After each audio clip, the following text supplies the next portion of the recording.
ప్రభునందు ప్రియులారా,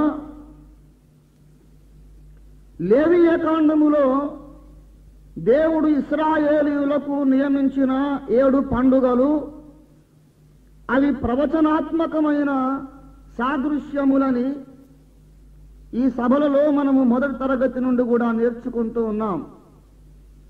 ఈ 7 పండుగలను మనము ధ్యానము చేయవలసిన అవసరం ఏమిటి, ఎందుకు ధ్యానం చేయాల్సి వచ్చింది అని మనం ఆలోచన చేసి చూసినట్లయితే, క్రీస్తునందున్నటువంటి 7 ప్రత్యేకమైన ఆశీర్వాదములను గూర్చి ఈ 7 పండుగలు మనకు నేర్పిస్తూ ఉన్నాయని మనం నేర్చుకుంటూ ఉన్నాం. ఈ 7 పండుగలను మనము ధ్యానము చేయడానికి కొత్త నిబంధనలో మనల్ని ప్రేరేపించినటువంటి వచనం కొలసీ పత్రిక 2:16. అక్కడ పౌలు భక్తుడు 4 విషయాలు చెప్పాడు. పాత నిబంధన గ్రంథమునకు లేక ధర్మశాస్త్రమునకు చెందిన 4 విషయాలు చెప్పాడు. అన్నపానములు, విధి నిషేధాలు, తర్వాత పండుగ, 3వది అమావాస్య, 4వది విశ్రాంతి దినం. ఈ 4 విషయములు ప్రస్తావిస్తూ ఇవి ఛాయ అన్నాడు.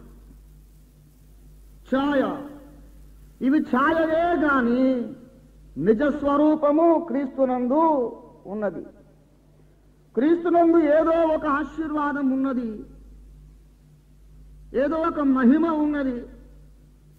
క్రీస్తునందు ఉన్నటువంటి ఆ అగోచరమైనటువంటి మహిమ రహస్యానికి ఒక నీడ అన్నపానములను గూర్చిన విధి నిషేధాలు. క్రీస్తులో ఉన్నటువంటి ఏదో ఒక వ్యక్తిత్వ రహస్యం, ఏదో ఒక దేవ రహస్యం ఉన్నది. దానికి ఒక నీడ మోషే ధర్మశాస్త్రమందలి అమావాస్యను గూర్చినటువంటి కట్టడ. క్రీస్తునందున్నటువంటి ఏదో ఒక రహస్యమైన వ్యక్తిత్వ సౌందర్యం ఉన్నది. మనకు అగోచరముగా ఆయనలో దాగినటువంటి ఆ రహస్యానికి ఒక నీడ మోషే ధర్మశాస్త్రమందలి విశ్రాంతి దినం. అలాగే క్రీస్తులో ఉన్నటువంటి ఒక మహిమ లేక ఒక దేవరహస్యం, ఒక వ్యక్తిత్వం, ఒక గుణలక్షణం ఏదో ఉంది ఆయనలో. దానికి నీడ పండుగ అన్నాడు. గనుక మనం విశ్రాంతి దినమును గూర్చి వేరుగా ధ్యానం చేయాలి, అమావాస్యను గూర్చి వేరుగా ధ్యానం చేయాలి, అలాగే అన్నపానములను గూర్చి వేరుగా ధ్యానం చేయాలి. ప్రస్తుతానికి మనం ఈ సభలలో కేవలం పండుగలను గూర్చి మాత్రమే ధ్యానం చేస్తూ ఉన్నాం. ఈ 7 పండుగలు క్రీస్తునందున్నటువంటి సంపూర్ణ సంతోషము అని గత రాత్రి మనం నేర్చుకున్నాం. ఈ 7 పండుగలను విశ్వాసి ఆచరించవలెను అని కూడా మనం నేర్చుకున్నాం. ఈ కడవరి దినాలలో చాలా మంది అబద్ధ బోధకులు బయలుదేరారు. దేవునికి స్తోత్రం, లేఖనం నెరవేరుతోంది. మునుపే పేతురు ద్వారా పరిశుద్ధాత్మ దేవుడు పలికించాడు.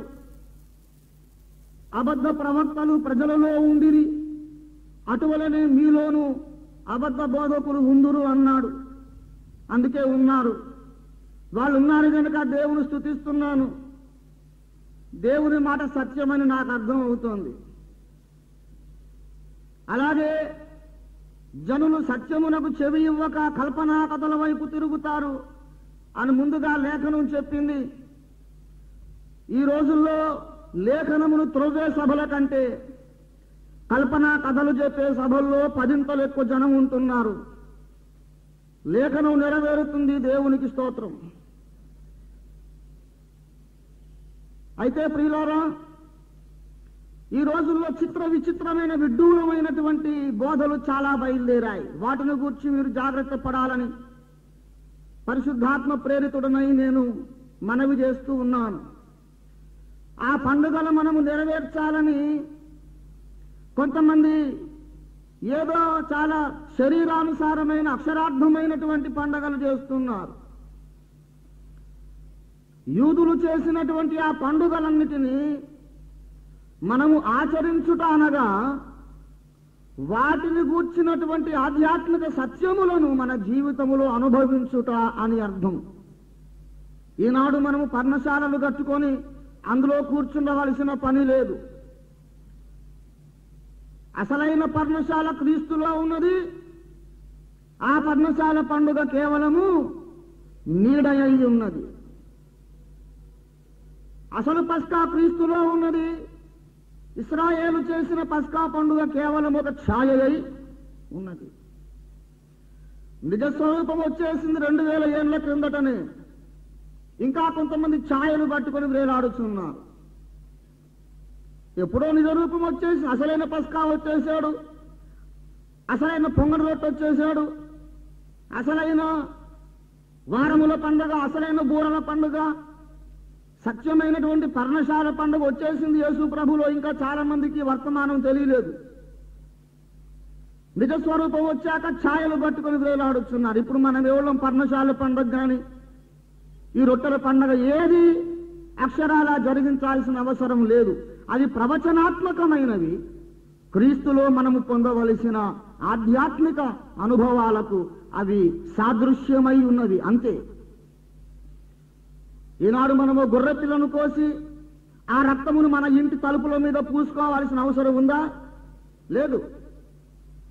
గొర్రె పిల్లను కోసి రక్తం పూసుకోవాల్సిన అవసరం ఎందుచేత లేదో అందుచేతనే అదే కారణాన్ని బట్టి, అదే సూత్రాన్ని బట్టి ఆకులములతో పర్ణశాల కట్టుకొని అందులో కూర్చోవాల్సిన అవసరం లేదు. నువ్వు ఇది చేస్తే అది కూడా చేయాలి.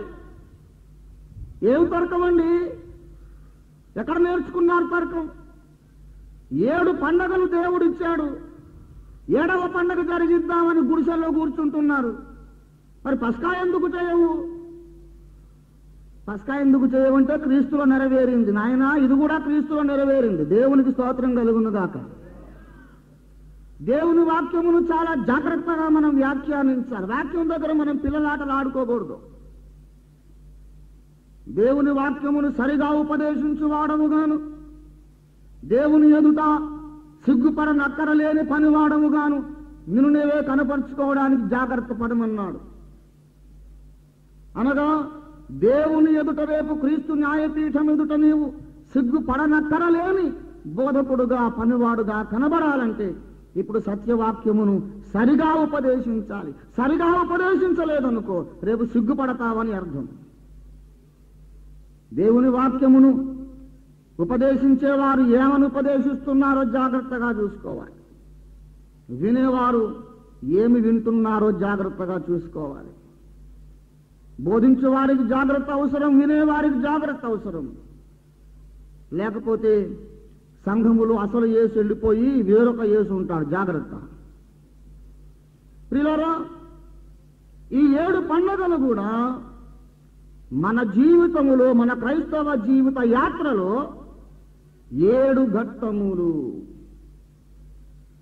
ఒక మనుష్యుడు జన్మము చేత పాపములో పుట్టి పాపిగా జన్మించి అతడు నరక పాత్రుడుగా జీవిస్తూ ఉండగా దేవుడు అతని దగ్గరికి దిగి వచ్చి అతన్ని రక్షించి విమోచించి తన మహిమ రాజ్యానికి, పరమరాజ్యానికి వారసుడుగా అతన్ని పిలుస్తూ ఉన్నాడు. ఒకప్పుడు నరకమునకు వెళ్ళిపోవలసిన స్థితిలో ఉండిన ఒక మానవుడు పరలోక రాజ్యములో అతి ఉన్నతమైన స్థానానికి, దేవుని సింహాసనానికి యోగ్యుడిగా మారడానికి ఈ మధ్యలో అతనిలో జరగవలసిన ప్రణాళిక, కార్యక్రమము చాలా సుదీర్ఘమైనది. అందులో నిర్దుష్టమైన, స్పష్టమైన 7 మెట్లున్నవి అని లేఖనంలో మనకు కనబడుతోంది. ఈ రక్షణ ఎటువంటిదో మనకు అర్థం కావడానికి, రక్షణ అనే అనుభవంలో దేవుడు మనలో ఏమి జరిగిస్తాడో మనకు అర్థం కావడానికి, ఈ రక్షణ అనుభవంలో నేను ఏమి చెయ్యాలో నాకు అర్థం కావడానికి, ఏ మెట్లు ఎక్కమని దేవుడు నన్ను నియమించాడు, నేను ఏ అనుభవాలు కలిగి ఉండాలి, దేవుడు నన్ను ఏ మార్గము గుండా నడిపించి ఆ సింహాసనం చేరుస్తాడు. ఏ కార్యాలు నాలో జరిగితే నేను సింహాసనమునకు యోగ్యుడనవుతాను. ఊరికే యోగ్యులం అవుతాం అనుకున్నారా? పర్ణశాల పండుగ క్రీస్తు సంఘము ఎత్తబడడానికి సూచన అని మనం చెప్పుకున్నాం. సంఘం ఎత్తబడిన తరువాత పరలోకములో క్రీస్తు మన కొరకు సిద్ధపరిచిన ఆ నివాసముల్లో మనం చేరిన తరువాత మనం ఏం చేయాలో తెలుసా? యుగ యుగములు మనము ఈ సర్వ విశ్వమును ఏలవలసిన వారమై ఉన్నాం. ఆ పరిపాలనలో పరిశుద్ధులట దేవదూతలకు తీర్పు తీర్చుదురని మీరు ఎరుగరా అన్నాడు 1 కొరింథీ 6:2. పరిశుద్ధులు దేవదూతలకు తీర్పు తీర్చుదురు. ఎంత జ్ఞానం కావాలి! దేవదూతలకు తీర్పు తీర్చడం అంటే మాటలు అనుకున్నారా? ఈ రోజుల్లో అంతా లాలూచి వ్యవహారం. తీర్పు తీర్చే దమ్ము ధైర్యం ఎవరికి లేదు. సరిగ్గా మాట్లాడలేరు, సరిగ్గా న్యాయం చెప్పలేరు. ఎవరైనా ఇద్దరు దెబ్బలాడుకొని మన దగ్గరకు వచ్చారనుకోండి, బాబు నీది తప్పు, నీవు అతనికి క్షమాపణ అడుగు అని చెప్పడానికి ధైర్యం లేక ఎవరు తప్పో ఎవరు ఒప్పో మనకెందుకులే బ్రదరు, ఏదో క్షమించుకోండి, ముందు ముందు నీవు తప్పు, తర్వాత నువ్వు తప్పు అనే లాలూచి మొఖాలు బయలుదేరారు. వీళ్ళని తీసుకెళ్ళి అక్కడ దేవుడు ఆ సింహాసనం మీద కూర్చోబెట్టి ఇద్దరు దేవదూతలను పట్టుకొచ్చి నించోబెట్టాడు అనుకోండి, బాబు వీళ్ళిద్దరు దెబ్బలాడుకున్నారు, తీర్పు తీర్చుమని. ఈ భూమి మీద ఉన్న మనుషులకే వాళ్ళు న్యాయం చెప్పలేరు. అక్కడేం చెబుతారు? ఎందుకురా బాబు మీరు దెబ్బలాడుకుని మా ప్రాణాలు తీస్తారు. ఆ భూలోకంలో ఈ దెబ్బలాటలు భరించలేక మేము ఏదో తప్పించుకొని ఇక్కడికి వచ్చాము. ఇక్కడ మీరు తయారయ్యారా? మీరు ఇక్కడ మీరు మాకు దాపురించారా? ఇదిగో దేవదూతల్లారా, ఎవడు తప్పో ఎవడు ఒప్పో మనకు అనవసరం. అవన్నీ దేవుడు చూసుకుంటాడు. మీరిద్దరు కలిసిమెలిసి ఉంటాం చాలా ఇంపార్టెంట్. చేతులు కలిపండి, సెకండ్ ఇవ్వండి. వాళ్ళిద్దరు కలిసి నీకు గోప పగలు కొడతాం. బుద్ధిహీనుడా నువ్వు, అసలు ఎవరు రైటో చెప్పమంటే కొత్త సిద్ధాంతం చెబుతావేంటి? మనము తీర్పరులమై ఉండడానికి ప్రభువు పిలిచాడు. ప్రకటన 24వ వచనంలో అంతట సింహాసనములను చూచితిని, వాటి మీద కూర్చుండు వారికి విమర్శ చేయుటకు అధికారము ఇవ్వబడను. అధికారము నీకు ఇస్తాడు. అధికారము నీకు రాకముందు విమర్శ చేయు సామర్థ్యము నీకు ఉండాలి. దేవునికి స్తోత్రం కలుగును గాక. ఏమంటే సామర్థ్యం లేనివాడికి అధికారం ఇస్తే ఏం జరుగుతుంది? అరాచకమే కదా. విమర్శ చేయడానికి సామర్థ్యం ఉండాలి, తెలివి ఉండాలి, జ్ఞానం ఉండాలి. ఒకరికి నొప్పి కలిగించడానికి దమ్ము ధైర్యం ఉండాలి. ఇప్పుడు సొలొమోను దగ్గరికి ఇద్దరు స్త్రీలు వచ్చారు. ఏమండి, సొలొమోను దగ్గరికి ఇద్దరు స్త్రీలు వచ్చారు. ఒక ఆవిడ అంటుంది, మహారాజా ఇది నేను కలిసి ఇంట్లో ఉంటున్నామండి, ఇద్దరు వేశారు. ఇది మొద్దు నిద్రపోయి రాత్రి దొరలి ఆ కొడుకు మీద పడి బోర్ల పడి వాడు ఊపేందుకు వాడు చచ్చిపోయాడండి. తెల్లవారుజామున లేచింది, దాని కొడుకు చచ్చిపోయాడని చూసుకుంది. ఆ చచ్చిన బిడ్డని నా ప్రక్కన వేసి నా బ్రతుకున్న బిడ్డను అది వేసుకుంది. నాది మొద్దు నిద్రే, ఈ బిడ్డలు మారిపోతున్నారు, నేను చూసుకోలేదు కనుక నా బిడ్డను నాకు ఇప్పించు రాజా అంటుంది. అవతల వేసి అంటుంది, కాదు రాజా, ఈ కథంతా అది చేసింది, నా మీద పెడుతుంది. దాని కొడుకును చంపుకుంది, నాకు అది అసలు చచ్చిందే దాని బిడ్డ, బతుకున్నవాడే నా బిడ్డ. అప్పుడు మనమే ఉన్నామనుకో, ఏమంటారు తెలుసా ఈనాటి విశ్వాసులు? ఇదిగో ఎవరు అబద్ధం ఆడుచున్నారో కనిపెట్టాలనే ఆ సంకల్పము లేదు మనోళ్లకు. ఎవరు తప్పు మాట్లాడుతున్నారో మనం డిటెక్ట్ చేద్దాం. ఎవరు అబద్ధం ఆడుతున్నారు, ఎవరు సత్యం చెబుతున్నారు, న్యాయం ఏంటి? ఆ తీర్మానం లేదు. ఏదో ఒకట్లే కలిసిమెలిసి ఉండండి రా బాబు, ఎందుకు ప్రాణాలు తీస్తారు అనే టైప్ అన్నమాట. ఎందుకంటే ఫలానా వాడు రైట్, ఫలానా వాడు రాంగ్ అన్నాను అనుకో, వాడు నా మీద పగబడతాడు కదా. ఒకరు నొప్పించే ధైర్యం లేదు. అందుకని ఏం చెబుతారు తెలుసా మనోళ్ళు? ఆహా ఏమి ఈ కుర్రవాణి అదృష్టము, ఏ బాలుడికైనా ఒకటే తల్లి ఉండును, వీనికి ఇద్దరు తల్లులు కదా. సాధారణంగా మానవ జన్మనెత్తిన వాడికి ఎవరికైనా ఒక తల్లి ప్రేమ దొరుకును, వీనికి డబల్ తల్లి ప్రేమ దొరికినే. ఏమిరా బాబుని అదృష్టము. అమ్మా ఎందుకు దెబ్బలాడుకుంటారు? సచిన వాడిని ఎలాగూ తీసుకొచ్చి మళ్ళీ మీకు ఇవ్వలేను. మీకు ఇద్దరు వీడు కావాలి కావాలి అంటున్నారంటే ఇద్దరికి వాడి మీద ప్రేమ ఉన్నందు చేతనే కదా. దానికి దెబ్బలాటెందుకు? ఉదయం నువ్వు పాలివ్వము, సాయంత్రం నువ్వు పాలివ్వము. ఒకరోజు నువ్వు స్నానం చేయము, రెండవసారి నువ్వు స్నానం చేయించుము. ఇద్దరు కలిసి పెంచుకొనుడి. సచిన వాడిని ఎలాగో మనం తెచ్చుకోలేవు. ఇద్దరికి ఉన్నవాడి మీద ప్రేమ ఉన్నది, కలిసి మెలిసి పెంచుకోండి. సమాధానంగా ఉండాలమ్మా. ఎవరు తప్పు ఎవరో పని మనం చూడకూడదు. సహోదరీలు ఐక్యత కలిగి నివసించుట ఏంటి ఈ టైప్ అన్నమాట మనోళ్ళు. బాబు నువ్వు తప్పు చేసావురా అనే దమ్ము లేదు. ఏమండి దయచేసి మీరు ఒకసారి మీకా గ్రంథంలోనికి రండి. దయచేసి మీకా 3:8 వచనం చూడండి. ఇట్లాంటి పనికిమాలిన సరుకుని తీసుకెళ్లి దేవుడు విమర్శ చేయమని సింహాసనం ఎక్కించడు. దేవుడు అట్లాంటి పొరపాటు చేయడు.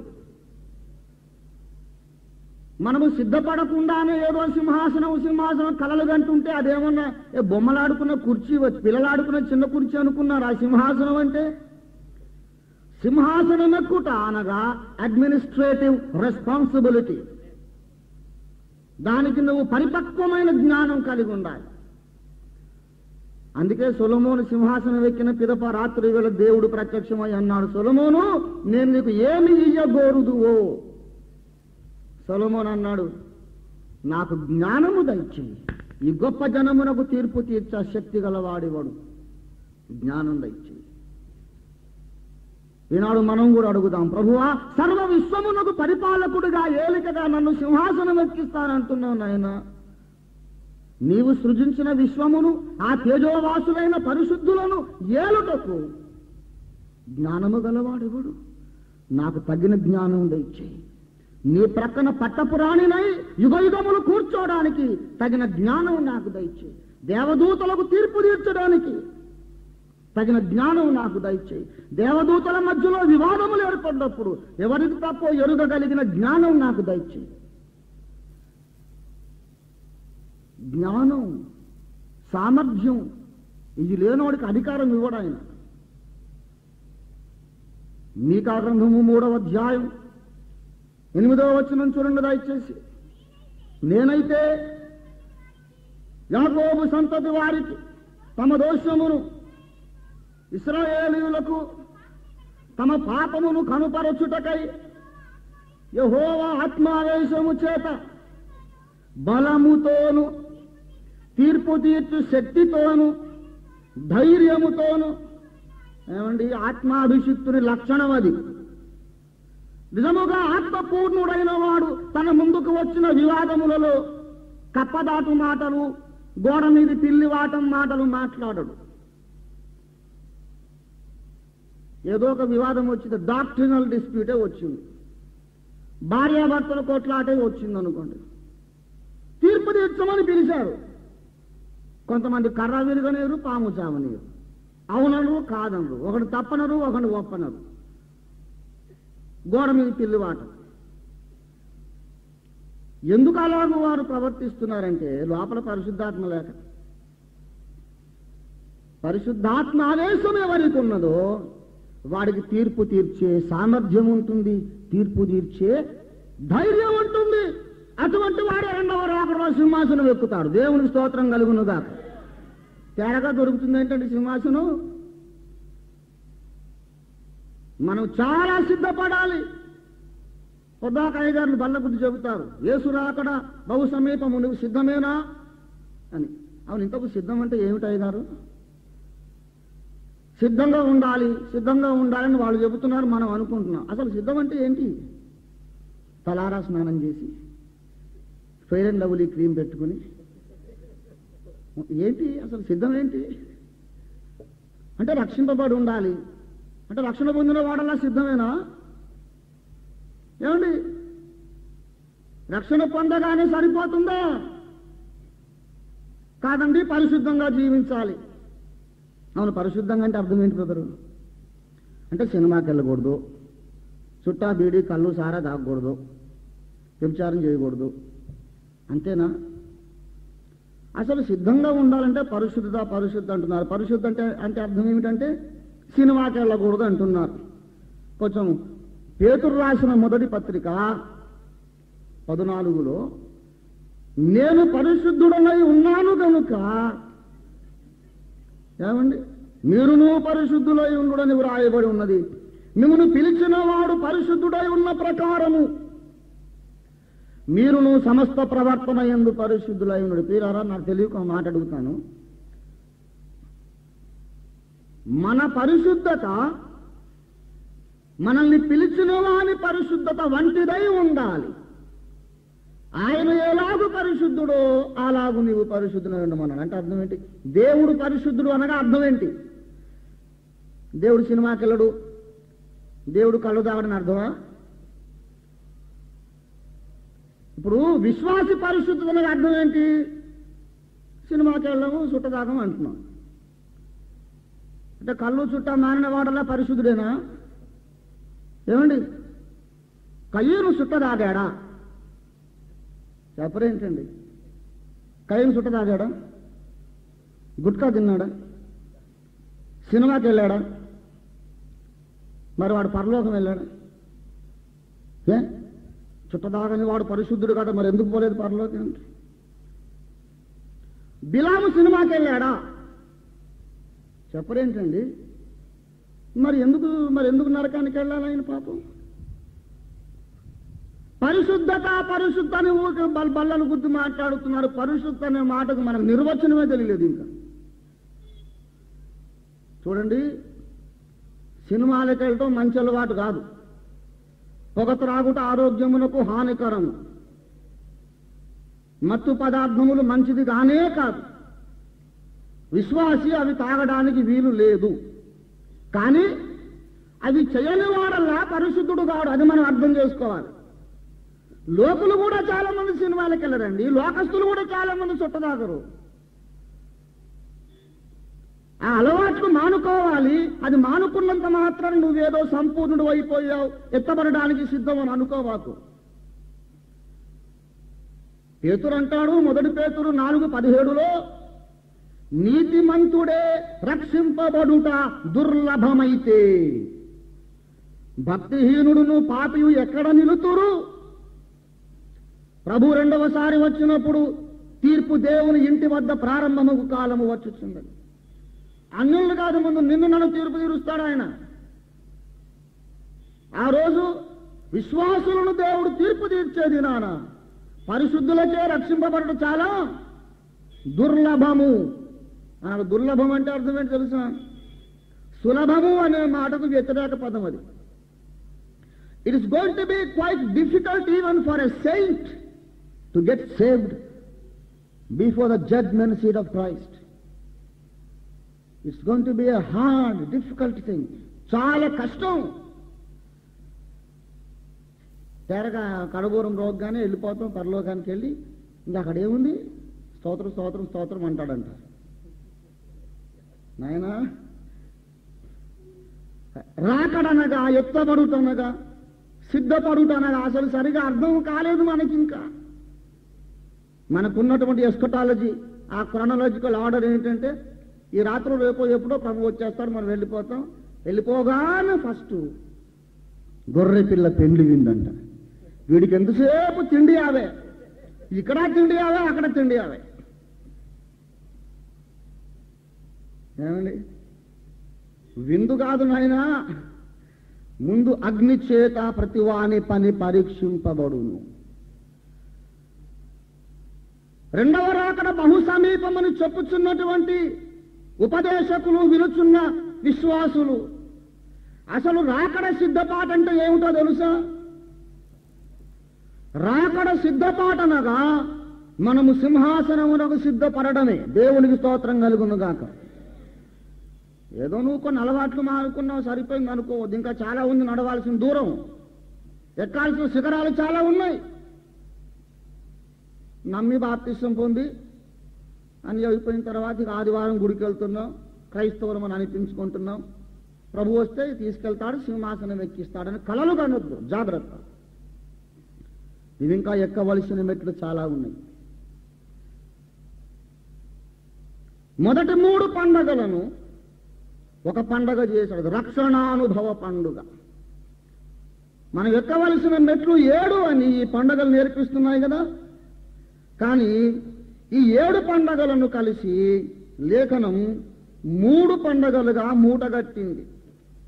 ఈ 7 పండగలను 3 పండగలుగా మూటగట్టింది లేఖనం.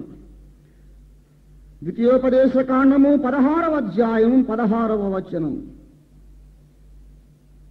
ఏటికి 3 మారులు అనగా పొంగని రొట్టెల పండుగలోను, వారముల పండుగలోను, పర్ణశాలల పండుగలోను నీ దేవుడైన యెహోవా ఏర్పరచుకొను స్థలమున నీ మగవారందరూ ఆయన సన్నిధిని కనబడవలెను. ఏటికి 3 మారు అన్నాడు. అనగా 7 పండగలను విభజించి 3 పండగలు చేశాడు. అనగా మొదటి 3 ఒక పండగ చేశాడు. మొదటి పండగ ఏది? పస్కా పండుగ. రెండవది పులియని రొట్టెల పండగ. మూడవది ప్రథమ ఫలముల పండుగ. 3 తారీఖులు అన్నమాట. 14, 15, 16. మొదటి నెల 14వ దినము, 15వ దినం, 16వ దినం. ఆ 3 మూట కట్టి ఒక పండగ అన్నాడు. 4వది వారముల పండుగ. ఈ యొక్క అల్లాడించు అర్పణము తెచ్చిన రోజు, ఆ విశ్రాంతి దినము మొదలుకొని 7 విశ్రాంతి దినములు లెక్కెయ్యాలి. 7వ రోజు విశ్రాంతి దినం, 14వ దినం విశ్రాంతి, 21, 28, అలాగూ 35 లెక్క పెట్టుకోవాలి. 7 విశ్రాంతి దినాలు లెక్కేసుకుని 7వ విశ్రాంతి దినము 49వ రోజు అవుతుంది. ఆ మరుదినము వారముల పండుగ. దానిని పెంతెకోస్తు పండుగ అంటారు. మొదటి 3 ఒక మూట కట్టాడు. పస్కా అనగా రక్త ప్రోక్షణం టూకీగా చెప్పుకుంటే. రెండవ మెట్టు పొంగని రొట్టెల పండుగ, అది బాప్తిస్మము. రక్త ప్రోక్షణము, బాప్తిస్మము పరిశుద్ధ జీవితము కొరకైన తీర్మానము. మూడవది ప్రథమ ఫలముల పండుగ. మన శరీరములోని ఆత్మ విమోచింపబడి శరీరం ఇంకా విమోచింపబడకుండా మిగిలిపోయిన ఆత్మను బట్టి ఈ శరీరాన్ని కూడా దేవుడు కనికరించుట. The concept of the first fruits. ప్రథమ ఫలములు అనే ఆ పండుగలో ఉన్న ఐడియా, సూత్రము, కాన్సెప్ట్ ఏమిటంటే, పంటలోని మొదటి పనను దేవుడు ఆశీర్వదించినప్పుడు మిగతా పనంతా ఆశీర్వదింపబడినట్లే, మిగతా పనులన్నీ, మిగతా పంట అంతయు దీవించబడినట్లే ప్రతినిధిగా ముందు ఒక పన దీవించబడింది. అలాగే ఆత్మ యొక్క ప్రథమ ఫలములనందున మనము కూడా అన్నాడు. రక్షింపబడిన మనలో ఆత్మ విమోచింపబడింది, శరీరం ఇంకా విమోచింపబడలేదు. అయినను ఆత్మ విమోచింపబడింది కనుక మనల్ని ఆయన దేవుని కుమారులని పిలుచుచున్నాడు. ఇంకా శరీరంలో ఏమున్నది? ఇంకా పాప మరణముల నియమము. దేవుని ధర్మశాస్త్రమునకు విరోధముగా ఇది పోరాడుచున్నది. నా యందు అనగా నా దేహమందు, నా శరీరమందు మంచిది ఏదియూ నివసింపదని నేను ఎరుగుదును. ఏది ఏమైనా రక్త ప్రోక్షణము చేత నా గత పాపములన్నీ కడుగబడ్డాయి. ఆ పిమ్మట బాప్తిస్మం పొందాను. పడతా లేస్తా ఏదో మొత్తం మీద పరిశుద్ధంగా ఉందామనే తీర్మానం నాకు వచ్చింది. ఆ సమయంలో నా ఆత్మ విమోచింపబడింది గనక దేవుని బిడ్డగా ముద్ర వేయించుకున్నాను. 3 పండగలు అయిపోయినాయి. అది నా రక్షణ మెట్టు, రక్షణ పండుగ. అది ప్రారంభ ఘట్టం అన్నమాట. నీలో దేవుని కార్యానికి ప్రారంభ ఘట్టం. అది అయిన తర్వాత 50 రోజులు లెక్క పెట్టమన్నాడు ఆయన. 50వ దినమున ఇంకొక పండగ. ఈ పెంతెకోస్తు పండగ దేనిని గూర్చి మాట్లాడుచున్నది? పెంతెకోస్తు పండగ అనగా, ఈ పెంతెకోస్తు పండగ దేనిని గూర్చి మాట్లాడుచున్నది? పెంతెకోస్తు పండగ అనగా అది పరిశుద్ధాత్మ కుమ్మరింపు పండగ అని అర్థం. పెంతెకోస్తు పండగ దినము వచ్చినప్పుడు వారందరూ ఒక చోట కూడి ఉండగా వేగముగా వీచు బలమైన గాలి వంటి ఒక ధ్వని అకస్మాత్తుగా వారు ఉన్న ఇల్లంతయు నిండెను. అప్పుడు అగ్నిజ్వాలలు విభాగింపబడినట్లుగా కనబడి వారిలో ఒక్కొక్కరి మీద వ్రాలగా వారందరూ పరిశుద్ధాత్మతో నిండిన వారై ఆ ఆత్మ వారికి వాక్శక్తి అనుగ్రహించిన కొలది అన్య భాషలతో మాట్లాడసాగిరి. వారు దేవుని గొప్ప కార్యములను పరదేశ భాషలతో వివరించసాగిరి. పెంతెకోస్తు పండగ దినమున పరిశుద్ధాత్మను దేవుడు కుమ్మరించాడు. ప్రియులారా, మొదటి 3 కలిసి రక్షణ పండుగ అని మనం నామకరణం చేయొచ్చు. 4వది మాత్రం అది పరిశుద్ధాత్మతో మనకున్న అనుభవాల పండుగ. మొత్తం లేవియకాండము 23లో ఉన్న పండగలన్నీ 7. వాటిని ద్వితీయోపదేశకాండం 16:16లో ఎన్ని పండగలు చేశాడు? 3 అన్నాడు. మొదటి 3 ఒక పండగ, ఆఖరి 3 ఒక పండగ. అనగా బూరలు, ప్రాయశ్చిత్తార్థ దినం, పర్ణశాలలు. ఆ 3 కలిసి రాకడ పండుగ. మొదటిదేమో రక్షణ పండుగ, ఆఖరిదేమో రాకడ పండుగ. మధ్యలో ఉన్నటువంటి ఒక మలుపు పరిశుద్ధాత్మ పండుగ. దేవునికి స్తోత్రం కలుగునుగాక. హల్లెలూయా. అనగా ఇది ఒకటే ఒక ఎత్తండి. ఆ 3 ఈ 3 కలిసి ఒక ఎత్తు, ఇది ఒక్కటి ఒక ఎత్తు. అంత ప్రాముఖ్యత దేవుడు దానికి ఇచ్చాడు. ఇలాగ దేవుడు ఏర్పాటు చేయడానికి ఒక ముఖ్య కారణం ఉన్నది. అదేమనగా ఈ రక్షణ పండుగ నుండి 50 రోజులు అవతలికి పెట్టాడు దేవుడు. దాన్ని ఎడముగా దూరముగా జరిపేశాడు. కారణం ఏమిటంటే రక్షింపబడుట వేరు, పరిశుద్ధాత్మను పొందుట వేరు అనే పాఠం దేవుడు నేర్పిస్తున్నాడు. ఏమండి? రక్షణానుభవము వేరు, పరిశుద్ధాత్మ అభిషేకము వేరు.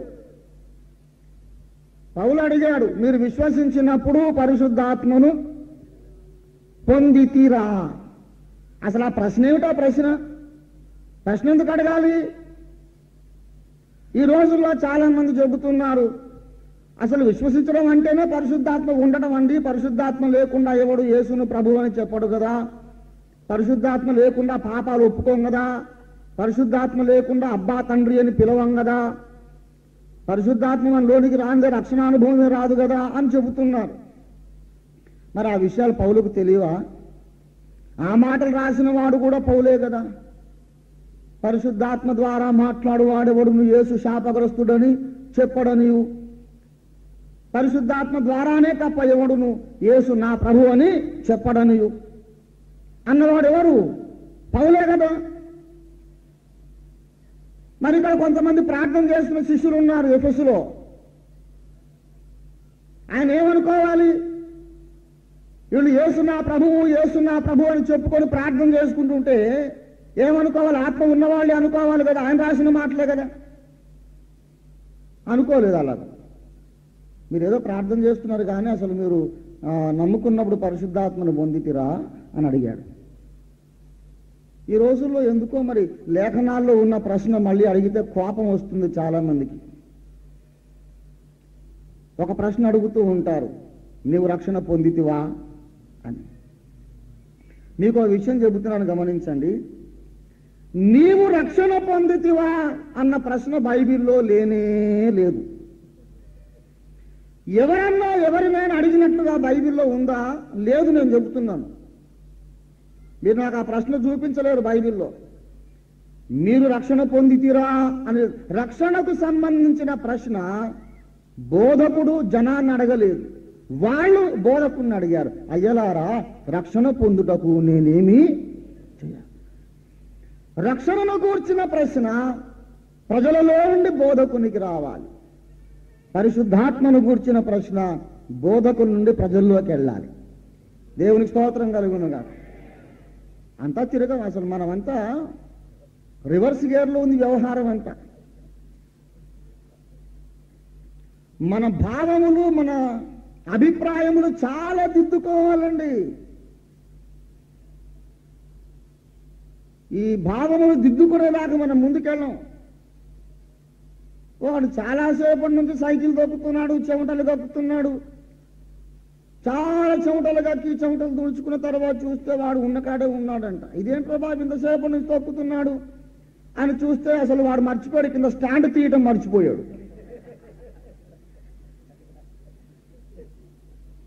ఏమండి మన రక్షణానుభవము 40 సంవత్సరాలు, 50 సంవత్సరాలు, సెంటినరీ చర్చిలు, 200 ఏళ్ల చర్చిలు, 2000 ఏళ్ల సంఘం. ఇంకా ఎక్కడున్నావమ్మా అంటే గొంగళి అంటే వేసిన కాడే ఉన్నాను సార్ నమ్మకంగా, ఇంకెక్కడ ఉండమంటావు? ఏమండి స్టాండ్ వేసి సైకిల్ తొక్కుతున్నాం ప్రియులారా, స్టాండ్ తీసి తొక్కుదామని చెప్పిన పాపానికి నన్ను దుర్బోధకుడు అంటున్నారు. దేవుడు నన్ను దీవించి వారిని ఆశీర్వదించును గాక.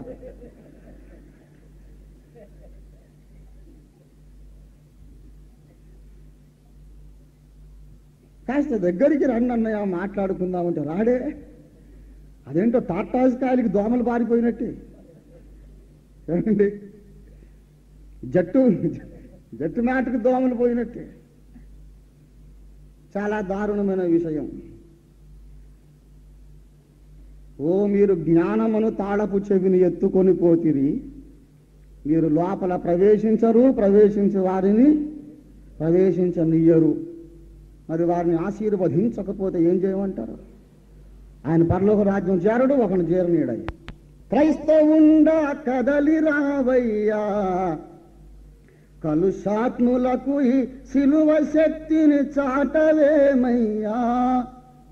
ఎండవానాలనియు జడిసి ఎంత కాలము మూలనుందు, ఎండవానాలనియు జడిసి ఎంత కాలము మూలనుందు, కండలను ప్రేమింతువేమన్నా ఈ మంటి కండలు ఎంత పెంచిన మంటికేనన్నా. క్రైస్తవుండా కదలి రావయ్యా, కలుషాత్ములకు ఈ సిలువ శక్తిని చాటవేమయ్యా. సత్యవాక్యము సంతలో దులిపి బోధకులు దొరల భక్ష్యములపై భ్రాంతులు నిలిపి, సత్యవాక్యము సంతలో దులిపి బోధకులు దొరల భక్ష్యములపై భ్రాంతులు నిలిపి, చిత్రముగా అనుకూల బోధలు చేసి ప్రజలను మోసగించిరి, చిత్రముగా అనుకూల బోధలు చేసి ప్రజలను మోసగించిరి. సూత్రధారుల చేరరాదయ్యా, సుఖభోగమిడచి సత్యవాక్యము చాటరావయ్యా. క్రైస్తవుండా కదలి రావయ్యా, కలుషాత్ములకు ఈ సిలువ శక్తిని చాటవేమయ్యా. దూతలకు లేనట్టి పరిచర్య ఓ ప్రియ సఖుండా, ఖ్యాతిగా నీకిచ్చే గ్రంథంబు. దూతలకు లేనట్టి పరిచర్య ఓ ప్రియ సఖుండా, ఖ్యాతిగా నీకిచ్చే గ్రంథంబు. భీతి ఏలా తినుము గ్రంథం తేనెవల మధురముగా నుండును, భీతి ఏలా తినుము గ్రంథం తేనెవల మధురముగా నుండును. జ్ఞానము నీ కబ్బును హితుడా, జ్ఞానంబు నుండి స్వామిని సేవించుమో సఖుడా. జ్ఞానము నీ కబ్బును హితుడా, జ్ఞానంబు నుండి స్వామిని సేవించుమో సఖుడా. ప్రియులారా, నీ మాటలు వెల్లడి ఎగుట తోడనే వెలుగు కలిగను, తెలివిలేని వారికవి తెలివి కలిగించను, జ్ఞానము కలిగించనని 119వ కీర్తన 130వ వచనం రాయబడి ఉంది.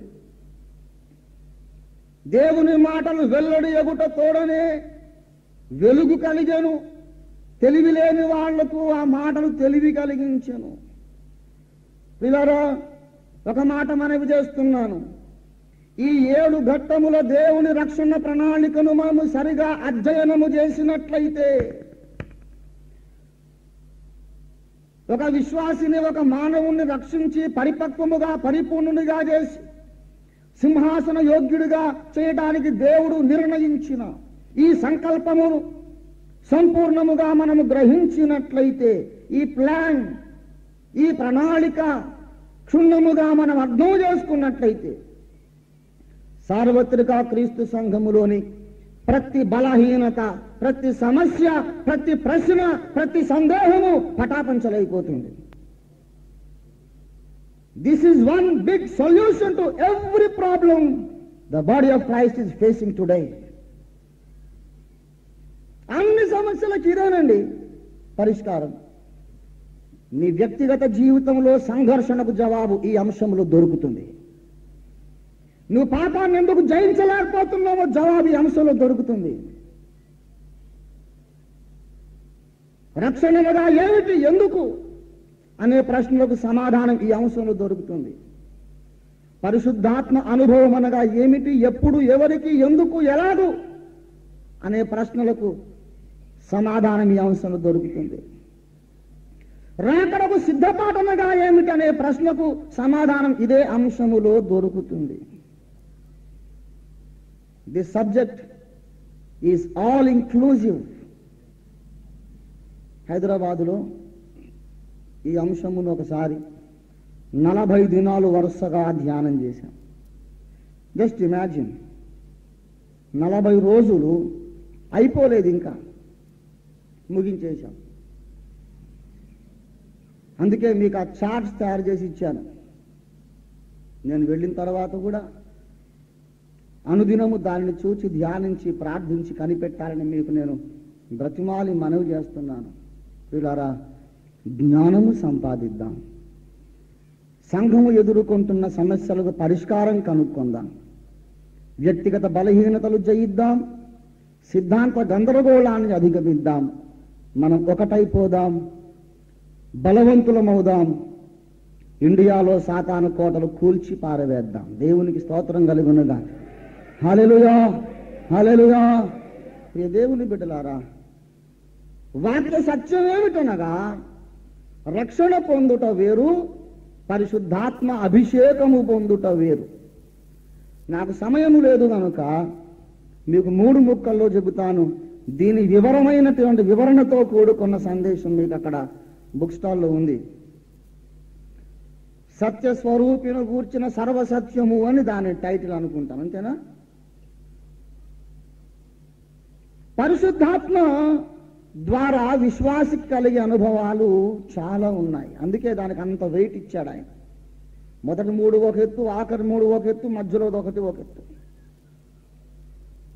పరిశుద్ధాత్మ ద్వారా మొట్టమొదట విశ్వాసికి పరిశుద్ధాత్మ బాప్తిస్మము కలగాలి. ఇప్పుడు నేను వివరించలేను, తప్పకుండా గ్యారంటీగా ఈ రాత్రి తెల్లవారుతున్న అంశంలోకి దిగితే. అందుకే ఆ క్యాసెట్ విషయం చెబుతున్నాను, బిజినెస్ కోసం కాదు. ప్రియులారా, పరిశుద్ధాత్మ బాప్తిస్మము మొదటిది. రెండవదిగా పరిశుద్ధాత్మ అభిషేకము రెండవది. పరిశుద్ధాత్మ నింపుదల మూడవది. పరిశుద్ధాత్మ నడిపింపు నాలుగవది. తర్వాత పరిశుద్ధాత్మ సహవాసం ఉంది, అది వేరే విషయం. అది పర్ణశాల పండుగలోకి వెళ్ళిపోతాం మళ్ళీ. ఇది ఎలాగంటే తేనెటీగల తెట్ట కదిపినట్టే. తీగలాగితే డొంకంతా కదులుతుంది. ఏ అంశం ఎత్తుకున్నా బైబిల్ అంతా కదులుతుంది. సమయాభావమును బట్టి క్లుప్తీకరిస్తున్నాను. పరిశుద్ధాత్మ బాప్తిస్మం అనగా, I know many people will disagree with me, but I am confident you will not disagree with me if you listen to that cassette. నేను చెబుతున్న మాటను చాలా మంది అంగీకరించకపోవచ్చు, విభేదించవచ్చు. అది వింటే మాత్రం తప్పకుండా ఒప్పుకుంటారు. ఎందుకంటే లేఖనాధారము లేకుండా నేను ఎప్పుడు ఏది చెప్పలేదు, చెప్పను. నాకు నా బాల్య ప్రాయములో ప్రభు, నా 16వ ఏట ప్రభు నాకు ప్రత్యక్షమై ఏం చెప్పాడో తెలుసా? కుమారుడా, ఎవరు ఏది చెప్పినా దీనికి లేఖనములో ఆధారం ఎక్కడుందని నువ్వు అడగాలి. ఒకవేళ నేను నీకు స్వరము ద్వారా మాట్లాడి నీకు ఒక సంగతి తెలియపరిచిన నన్ను కూడా అడుగు, తండ్రి నువ్వు చెప్పిన మాట బైబిల్లో ఎక్కడుందని అన్నాడు. నేనేం నొచ్చుకోను. గ్రంథం నాదే కదరా బాబు, డాడీ నువ్వు చెప్పిన మాట స్వరంతో చెబుతున్నావు కానీ ఇందులో చూపెట్టిన ఆయన అంటే నాకు సంతోషమే. ఏదైనా స్వరం నీకు వినబడ్డప్పుడు బైబిల్లో చూపించి తండ్రి అని అడిగామనుకో, అవతల వాడికి కోపం వచ్చిందనుకో, కోపం వచ్చింది అంటే వాడు దేవుడు కాడు, దయ్యమని తెలుసుకోమన్నాడు ఆయన. దైవ గ్రంథములో ఎక్కడ ఉంది అని అడిగినప్పుడు దేవునికి ఎందుకు కోపం రావాలి? వాడు తప్పకుండా దయ్యమే. అప్పటి నుండి దేవుడు నాకు ఏమి చెప్పినా తండ్రి కొంచెం ఇందులో చూపించిన ఆయన అని అడగడం అలవాటు చేసుకున్నా. దేవునికి స్తోత్రం కలుగును గాక. ఇందులో చూపించకుండా దేవుడు చెప్పినా వినొద్దని ఆయన నేర్పించాడు నాకు. ఆయన చెప్పాడు, నాకు ధైర్యం, నాకేం భయం లేదు. నాయన నువ్వే అన్నావు కదా, నువ్వు అడగమన్నావు కదా, నువ్వు చెప్పి ఇందులో చెప్పు నాయన. ఓ రెఫరెన్స్ చెప్తాడు ఆయన, ఇదిగో పలానా దగ్గర ఉన్నది నాయన కుమారుడా, thank you father, thank you daddy అని అప్పుడు అండర్లైన్ చేసుకుంటాం. అట్లా చెప్పకపోతే నేను ఒక్క మాట దేవుడు చెప్పింది ఎప్పుడు వినలేదు. నేను చెప్తున్నా, దేవునికి స్తోత్రం కలుగును గాక. హల్లెలూయా. అలాగే నేను ఇంకొకరికి చెప్పిన లేఖనాధారము లేకుండా నువ్వేది చెప్పొద్దని ప్రభువు నాకు చెప్పాడు. అందుకే మాటికి లేఖనం లేఖనం లేఖనం లేఖనం అంటున్నాను. నాకు ఆక్సిజన్ కంటే లేఖనమే ప్రాణం. దేవునికి స్తోత్రం కలుగును గాక. అన్నిటికీ అందులో లేఖన ఆధారం ఉంది. మొట్టమొదట బాప్తిస్మం. బాప్తిస్మం అనగా పరిశుద్ధాత్మ ఇదివరకే ఇప్పుడు మీ అందరిలో ఉంది. పరిశుద్ధాత్మ ఉన్నాడు. నేను ఇప్పుడు కొత్తగా బాప్తిస్మం పొందుతున్నాను. పరిశుద్ధాత్మ సైలెంట్గా నా లోపలికి వచ్చేస్తాడు. పరిశుద్ధాత్మ నాలోనికి వచ్చుట ద్వారా నేను ఇదివరకే, మీరందరూ క్రీస్తు శరీరం కదా, అందులో అంటు కట్టబడతాను. క్రీస్తు శరీరములోనికి బాప్తిస్మము పొందితిరి. లేఖనం చూపకపోతే ఇక్కడ చాలా మందికి ప్రశ్నార్థకంగా ఉన్నదని దేవుడు నాకు బయలుపరుస్తున్నాడు. దానికి ఇది ఒక్క మాట మీకు చూపిస్తాను, వెంటనే ముగించేస్తాను. ప్రార్థన గట్టిగా చేస్తున్నారా లేదా? 1 కొరింథీ పత్రిక 12వ అధ్యాయము 13వ వచనం. ఏలాగనగా యూదులమైనను గ్రీసు దేశస్థులమైనను దాసులమైనను స్వతంత్రులమైనను మనమందరమును ఒక్క శరీరములోనికి ఒక్క ఆత్మ యందే బాప్తిస్మము. That is the baptism of the Holi Spirit. అంటే అది we are baptized into the body of Christ by the Holy Spirit. That is the operation of the Holy Spirit that incorporates you into the body of Christ. అది వరకే ఉంది విశాలమైన శరీరం. నన్ను తీసుకొచ్చి అందులో అంటు కడుతున్నాడు ఆయన. ఆ పని చేసిన ఆయన ఎవరు? ఆ దేహములోనికి బాప్తిస్మం. ఆ పని చేసిన ఆయన పరిశుద్ధాత్మ దేవుడు. అది ఆత్మ బాప్తిస్మం అంటే. అదయ్యాక ఆత్మ బాప్తిస్మం అనగా పరిశుద్ధాత్మ మన లోనికి వచ్చుట, మనము క్రీస్తు దేహములోనికి వచ్చుట. అభిషేకం అంటే మన నెత్తి మీదకి ఆయన రావడం. పరిశుద్ధాత్మ 2 పోలికలు, నీరు ఒక పోలిక, నూనె ఒక పోలిక. చాలా దాహం వేసిందనుకో, నెత్తి మీద బిందె నీళ్లు గుమ్మరిస్తాం, దాహం తీరుతుందా? తీరుతుందా? డ్రమ్మడు కుమ్మరిస్తాం, నెత్తి మీద గుమ్మరిస్తాం, దాహం తీరుతుందా? బాబు, రమ్మడి నీళ్లు కాదు, సముద్రం అంత నీళ్లు నెత్తి మీద కుమ్మరించిన దాహం తీరదు. దాహము తీరాలంటే నీళ్లు లోనికి వెళ్ళాలి. పరిశుద్ధాత్మ మన లోనికి వచ్చినప్పుడు ఆయన నీటితో పోల్చబడ్డాడు. కానీ అదే దావీదును దేవుడు అభిషేకించబోనుకున్నప్పుడు సమూయేలు తైలపు కొమ్ము తీసి ఏమండి దావీదు తల మీద పోశాడు, సౌలు తల మీద పోశాడు. నాట నుండి యెహోవా ఆత్మ బలముగా దావీదు మీదికా లోనికా. అభిషేకం అనగా నూనె తల మీద పోయుట. లోపలికి వచ్చేవాడు పరిశుద్ధాత్మే, మీదకి వచ్చేవాడు పరిశుద్ధాత్మే. లోపలికి వచ్చే పరిశుద్ధాత్మ నీటితో పోల్చబడ్డాడు, మీదకి వచ్చే పరిశుద్ధాత్మ నూనెతో పోల్చబడ్డాడు. పరిశుద్ధాత్మ మన లోనికి వచ్చినప్పుడు మనకు రక్షణ కలుగును, మన మీదికి వచ్చినప్పుడు మనకు శక్తి కలుగును. దేవునికి స్తోత్రం కలుగును కాక. అది వేరు ఇది వేరు. కన్ఫ్యూజ్ అయిపోయి అందరినీ కన్ఫ్యూజ్ చేస్తున్నారు. బోధకుడు కన్ఫ్యూజ్ అయితే మొత్తం సంఘం అంతా కన్ఫ్యూజన్. పరిశుద్ధాత్మను అర్థం చేసుకో. అందుకే దాన్ని స్పెషల్ సబ్జెక్ట్గా దేవుడు పెట్టాడు అక్కడ. ఆ 3 ఒక ఎత్తి, 3 ఒక ఎత్తి, 3 ఒకటి మీరు అర్థం చేసుకోండి బాగా అని. ఈ సబ్జెక్ట్ ప్రత్యేకంగా అధ్యయనం చేయాలి. పరిశుద్ధాత్మ బాప్తిస్మం అనగా ఒక ఆత్మ యందు ఒక దేహములోనికి మనము దూర్చబడుట, చేర్చబడుట. కానీ పరిశుద్ధాత్మ మన మీదికి వచ్చినప్పుడు మనకు శక్తి కలుగును, కృపా వరములు కలుగును. దేవునికి స్తోత్రం కలుగును గాక. ఇంకో మాట అండోయ్, మీదికి వచ్చి వరములు కలిగినంత మాత్రాన గట్టెక్కేసేమనుకోవద్దు. పరిశుద్ధాత్మ మన మీదికి వచ్చుట వేరు, ఆత్మతో మనము నింపబడుట వేరు. నువ్వు పరిశుద్ధాత్మతో నింపబడకుండానే పరిశుద్ధాత్మ వరములు కలిగి ఉండొచ్చు. ఆత్మతో నింపబడకుండానే రోగులను స్వస్థపరచొచ్చు. ఆత్మతో నింపబడకుండానే ప్రసంగాలు చేయొచ్చు. ఆత్మతో నింపబడకుండానే దయ్యాలు వెళ్ళగొట్టొచ్చు. ఆత్మతో నింపబడకుండానే అన్య భాషలు మాట్లాడొచ్చు. Kindly make a note of this very important point. The fact that you display some gifts of the Holy Spirit is not a guarantee that you are filled with the Holy Spirit. You may be anointed. కొద్దిగంత నూనె అలా తడి నెత్తి మీద అంటుందేమో, నువ్వు నింపబడలేదు. ఇంకా నింపబడకుండానే వరములు ప్రదర్శించవచ్చు. కనుకనే వరములు కలిగిన వారు, గొప్ప అద్భుత కార్యములు, స్వస్థతలు జరిగించిన వారు కూడా అప్పుడప్పుడు పాపములో పడిపోవడానికి కారణం ఇది. They are anointed but not field.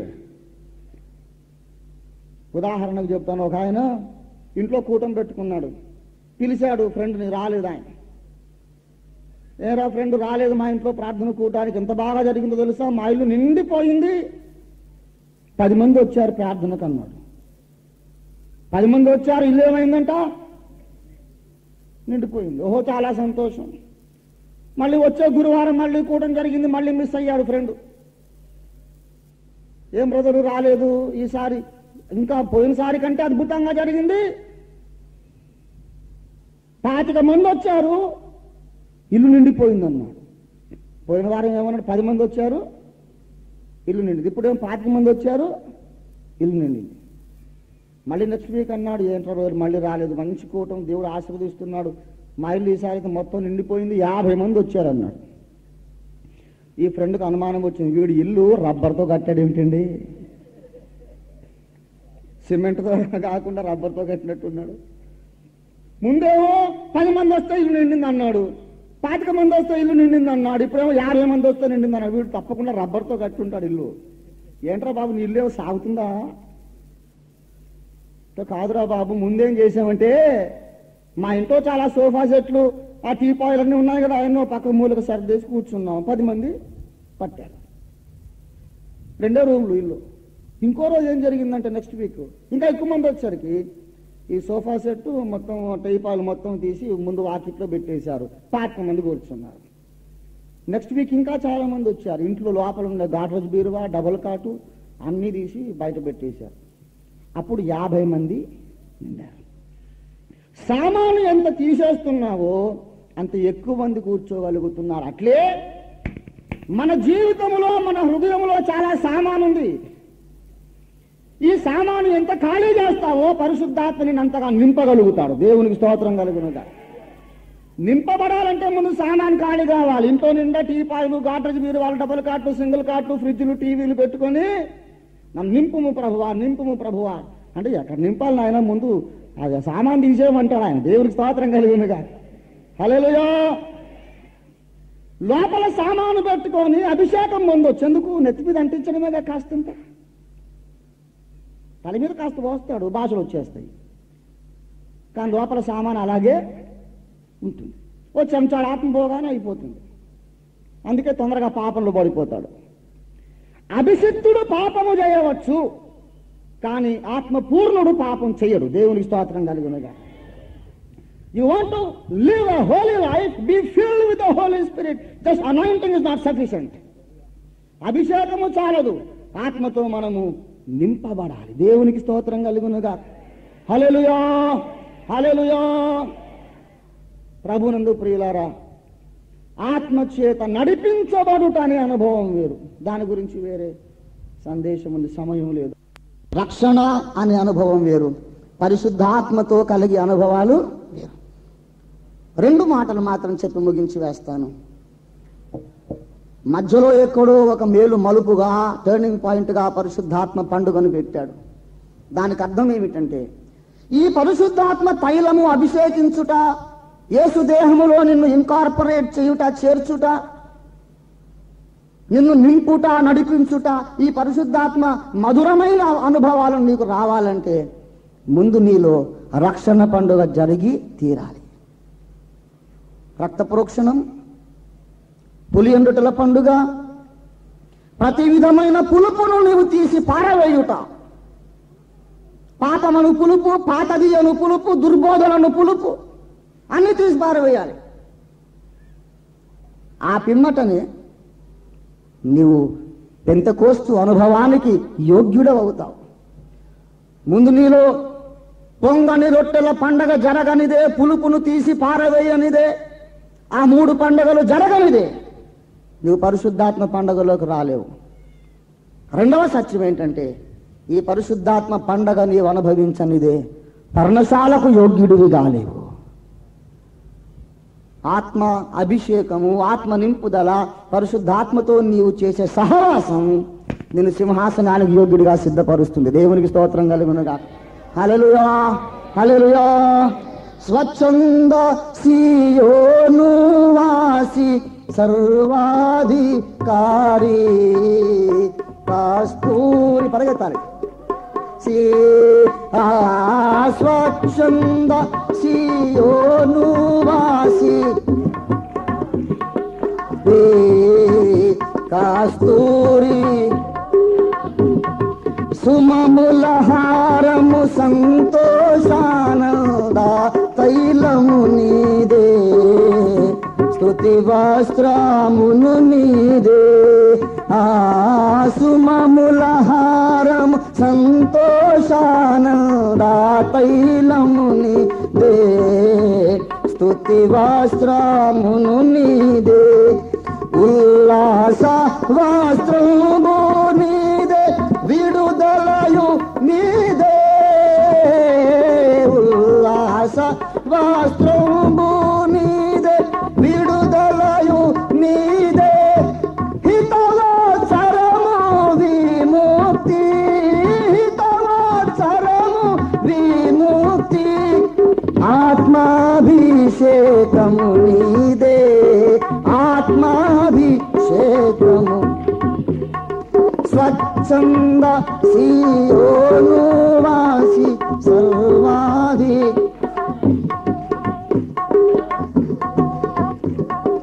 ఉల్లాస వస్త్రం ఎవరిది?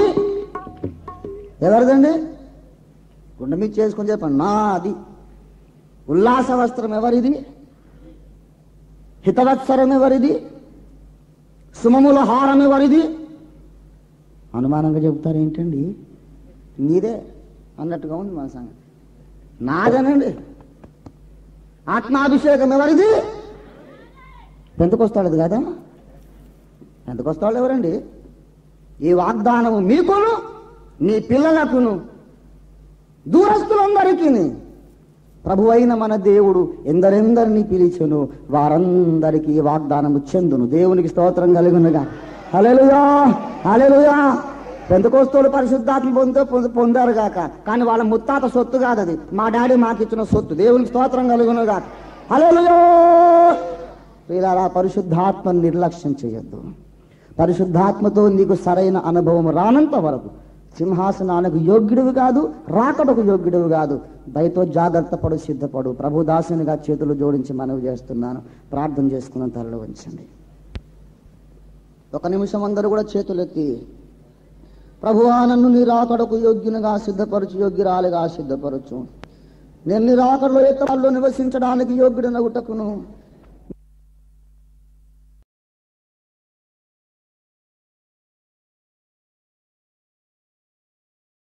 యథార్థవాది టీవీ ఈ యూట్యూబ్ ఛానల్ను తప్పకుండా మీరు సబ్స్క్రైబ్ చేయండి, లైక్ చేయండి. అక్కడ ఉన్నటువంటి ఆ బెల్ ఐకాన్ని మీరు ప్రెస్ చేయండి. అప్లోడ్ అవుతున్నటువంటి ఈ యొక్క విశేషమైనటువంటి ప్రాముఖ్యత కలిగిన సమకాలీన ప్రాధాన్యత కలిగినటువంటి అనేక సందేశాలు వెంటనే మీకు నోటిఫికేషన్ వస్తుంది. So without fail please like and subscribe the Yatharthavadi TV YouTube channel. God bless you.